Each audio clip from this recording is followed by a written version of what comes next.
In this tutorial, you'll see how to put a date stamp or a date on your spreadsheet. And there's several ways of doing it. I'll show you. Let's start with the easiest one first. And we'll go up to H1. That's where I want it. Actually, let's do G1, okay, right up here.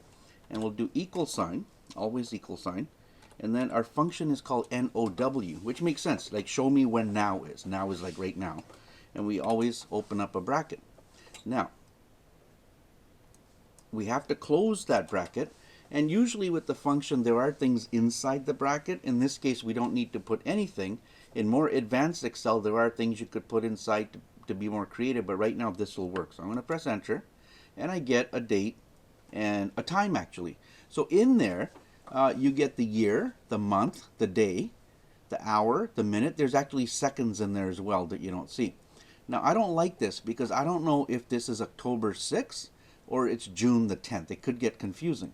So step 2, I'm going to right click inside this cell. Just click it and right click and go down here to format cells. Okay, forget all this other stuff.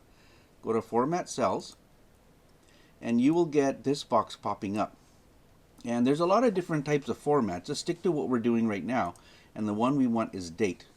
And generally, there's all sorts of different types of dates that you can choose, whatever format your company wants, whether you want the time with it or not. I like this one. I like it. It's nice, simple, clear.